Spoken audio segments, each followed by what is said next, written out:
अस्सलामुअलैकुम। आप देख रहे हैं साइकोपीडिया और मैं आपके साथ मित्रा सुहेल, क्लिनिकल साइकोलॉजिस्ट। आज बात करेंगे ट्रेडिंग साइकोलॉजी के बारे में कि स्टॉक मार्केट क्या है, स्टॉक मार्केट में रिस्क कैसे लेते हैं, स्टॉक मार्केट में कब कब बेनिफिट हो सकते हैं और साइकोलॉजिकल पॉइंट ऑफ व्यू से अगर हम ट्रेडिंग करेंगे तो हमें क्या क्या बेनिफिट्स होंगे और कहाँ कहाँ हम मिस्टेक्स करते हैं।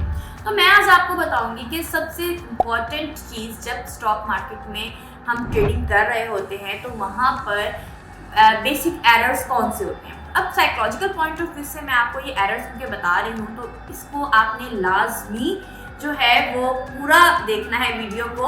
और वीडियो को शुरू करने से पहले आपसे रिक्वेस्ट है कि चैनल को सब्सक्राइब कर दें, लाइक करें और मज़ीद कमेंट में बताइएगा कि आपको ये वीडियो कैसी लगी। तो चलते हैं वीडियो की जानिब। ट्रेडिंग साइकोलॉजी में जो है बहुत ज़्यादा हमें देखने को मिला है कि जो लोग ट्रेड कर रहे हैं उन्हें प्रॉब्लम्स फेस होती हैं, क्योंकि अगर वो एक रात में अरबोपति हो गए हैं या करोड़ोपति हो गए हैं या लखपति हो गए हैं तो वो देखते हैं सुबह उठते ही वो बिल्कुल ज़ीरो पर आ जाते हैं, यानी कि अमीरी से एकदम से गरीबी के सफ़र पर वो चल पड़ते हैं। तो आखिर ये होता कैसे है? इसमें बहुत सारी एरर्स हैं और अगर हम एरर्स को दूर कर लें तो हमारे तमाम प्रॉब्लम सॉल्व हो सकती हैं।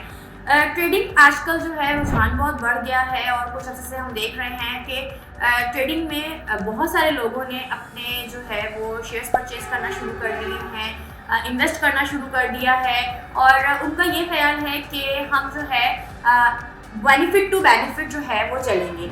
लेकिन किसी भी मार्केट में ऐसा नहीं होता कि हमेशा ही बेनिफिट हो, लॉस को भी मद्देनज़र रखना पड़ता है, क्योंकि जब तक हम लॉस का नैरेटिव साथ रखेंगे तो हमें पेशेंस के साथ काम करने का मौका मिलेगा। मैं आपको बताती चलूँ कि स्टॉक मार्केट में कुछ अरसे से जब से ये रुझान बढ़ा है और जब से ये चीज़ कंफर्म हुई है कि आप शेयर परचेज करके लॉन्ग टर्म अगर सेव करें तो बेनिफिट ज़्यादा होते हैं, तो लोगों ने लॉन्ग टर्म जो है ट्रेडिंग की तरफ अपना रुझान ज़्यादा कर लिया है। शॉर्ट टर्म में भी लोग रिस्क लेते हैं, लेकिन आपको पता है कि ज़्यादा उसमें रिस्क हो नहीं पाता और उसमें जितना ज़्यादा रिस्क होता है उतना ज़्यादा लॉस भी होता है। तो यहाँ पर सबसे पहली चीज़ जो है वो मैं आपको बताती चलूँ कि जब आप ट्रेडिंग कर रहे हो तो आपने लॉन्ग टर्म जो है वो ट्रेडिंग को ज़्यादा इंपॉर्टेंस देनी है rather than short term. Short term trading में बहुत ज़्यादा लॉसेस के चांसेस हैं। दैट्स वाई मैं आपको रेकमेंड करूँगी कि अगर आपने ट्रेड करना है तो लॉन्ग टर्म और शेयर वो परचेज करें जो आपको पहले से जो है कोई कहते हैं ना कि समझदार सियाना बंदा आपको बताए कि कौन से शेयर जो हैं वो बेनिफिशियल हैं। तो इन चीज़ों का ख्याल रखें। और दूसरा मैं आपको बताती चलूँ कि जब तक हमें प्रॉफिट हो रहा होता है ना, हमें ये लग रहा होता है कि सब कुछ बिल्कुल ठीक चल रहा है, तो जहाँ जहाँ आपको प्रॉफिट हो रहा है वहाँ पर आपने ये भी प्रिडिक्ट करना है कि लॉस भी हो सकता है, तो लॉस के लिए अपने आप को मेंटली प्रिपेयर रखना है। तो इसको कहते हैं कंफर्मेशन बायस। जी हाँ, कंफर्मेशन बायस में यही होता है कि हम सिर्फ और सिर्फ प्रॉफिट्स की तरफ देख रहे होते हैं और हमें ये लगता है कि हर जगह हमें सिर्फ प्रॉफिट होना है, क्योंकि अब तो मार्केट बहुत अप है और हर चीज़ हमारी बड़ी अप है। हम बहुत इजीली जो है अपने शेयर्स परचेज कर रहे हैं तो हमें बेनिफिट होगा आगे जाकर, लेकिन ऐसा नहीं हो सकता। सम टाइम ओवर कॉन्फिडेंस जो है हमें वो मार देता है। तो ओवर कॉन्फिडेंट ना हो और अपने कॉन्फिडेंस को बड़ा जो है वो प्लेन सरफेस पर लेकर चलना है आपने, ताकि आप ये गलती बार बार ना करें और अपना नैरेटिव थोड़ा सा अगेंस्ट भी रखें। हमेशा पॉजिटिव नैरेटिव ना रखिएगा, थोड़ा सा उसको जो है लॉस की तरफ भी सोचेगा, क्योंकि अनप्रिडिक्टेबल मार्केट है। क्योंकि मैंने आपको ये बात जो है बता दी है कि ये मार्केट जो होती है ये अनप्रिडिक्टेबल है। दैट्स वाई इसमें लॉस का चांस भी है, सिर्फ प्रॉफिट ही नहीं है। अच्छा, अब उसमें जो है एक और बहुत ज़बरदस्त बायस होता है और वो होता है रिटेंसी बायस। अच्छा, अब यहाँ पे जो रिसेंसी बायसनेस होती है वो क्या है? रिसेंसी बायसनेस जो होती है वो बेसिकली जब दो या दो से ज़्यादा बेनिफिट्स हो रहे होते हैं तो उसका मोरल बड़ा हाई होता है। अच्छा, अब एक शख्स है जिसको दो या दो से ज़्यादा दफ़ा जो है वो लॉस हो चुका है, अब उसका जो रिसेंटमेंट है वो ख़राब है। उसको लगता है कि अब मैं कुछ नहीं कर सकता, ये तो मुझे लॉस पे लॉस हुआ जा रहा है, ये मार्केट मेरे लिए नहीं है, ट्रेडिंग मैं नहीं कर सकता, मोराल बिल्कुल डाउन है। यानी कि आपकी जब कंफर्मेशन बायसनेस पे मोरल हाई होता है तो आपकी रिसेंसी बायसनेस पर आपका मोरल बिल्कुल लो हो जाता है। यहाँ पर ये चीज़ समझने की है कि जब आपको लगे कि मुझे 2 या 2 से ज़्यादा दफ़ा लॉस हो चुका है और मैं उस लॉस को जो है वो बेयर नहीं मज़ीद कर सकता, तो बराए मेहरबानी आप अपनी उन फ्लॉज को देखें, अपनी एक रिपोर्ट बनाएं, अपनी असेसमेंट करें और ये चीज़ देखें कि कहाँ कहाँ आप गलतियाँ कर रहे हैं और आगे भी उन्हीं गलतियों की वजह से आपको लॉस हो रहा है। उसके बाद हमारा नेक्स्ट जो हमारा एरर है वो होता है इलॉजिकल होप, यानी कि हम बहुत सारी ऐसी होप्स जो है रख लेते हैं जो बिल्कुल इलॉजिकल होती हैं। जैसे कि मैंने तो पैसा डाला 1000 तो मुझे जो है 5000 या 10,000 फौरी तौर पे मिल जाना चाहिए। तो क्योंकि मुझे किसी ने ये बताया था कि अगर मैं इस मार्केट में अपने शेयर्स जो है परचेज कर लूँगी तो मुझे रातों रात जो है वो 1000 के 2000, 4000, 5000 मिल जाएंगे।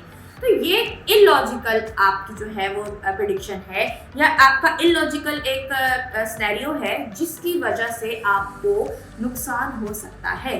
तो अपनी जो आपने ट्रेडिंग की है उसमें इलॉजिकल अपनी तमाम होप्स को ज़रा साइड पर कीजिए। देन हमारा सबसे मेन जो रिस्क फैक्टर होता है वो होता है हमारा लिमिटेड रिसोर्सेज।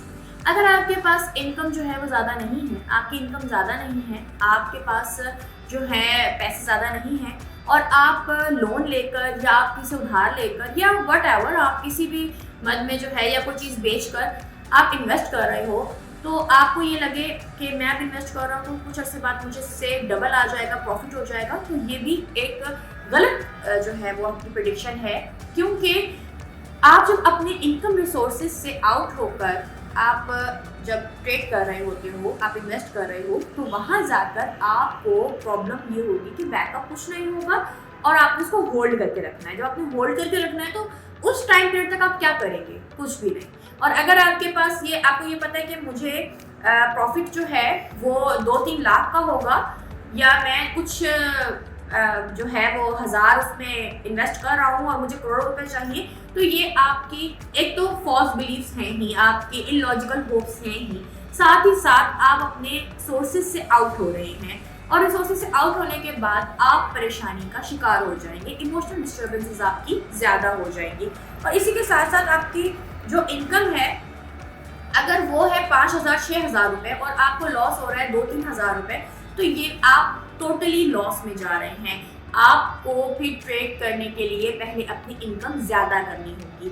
और अगर आपके पास 1-2 लाख रुपए आपकी इनकम है और आपको जो है लॉस हो रहा है 2-3 हज़ार का, तो वो बैलेंस है, इसमें लॉस काउंट नहीं होगा। तो इसलिए इनकम और आपकी जो ट्रेडिंग का इन्वेस्टमेंट पार्ट है उसको दोनों को बैलेंस करना आपके लिए बहुत ज़रूरी है। अब लास्ट आपका सबसे इम्पॉर्टेंट एरर वो क्या है? वो है इमोशनल कंट्रोल। इमोशनल कंट्रोल जो है वो बहुत ज़रूरी है। जब एक एरर होता है जब आपकी इमोशनल डिस्टर्बेंसेस होती है। जैसे ट्रेड करते वक्त आपने जब इन्वेस्टमेंट की तो आपने 5-7 हज़ार की इन्वेस्टमेंट की और आपने कहा कि मैं अगले महीने या 15-20 दिन बाद, क्योंकि मैंने सुना है इसके शेयर्स डबल हो रहे हैं, तो मुझे 10 से 12 हज़ार प्रॉफिट हो जाएगा। अब उसमें आपका मोरल बहुत हाई है, आप ओवर कॉन्फिडेंट हैं, अब आपके अंदर पेशेंस भी नहीं है और आप रिस्क लिए चले जा रहे हैं ये सोचकर कि आपको बेनिफिट ही बेनिफिट है। उसकी वजह से जब खुदा ना खास्ता अगर ऐसा हो जाए, आपको प्रॉफिट होते होते लॉस हो जाए, तो उसमें सबसे बड़ा एरर ये आपको आएगा कि आप वहाँ पर स्टक हो जाए।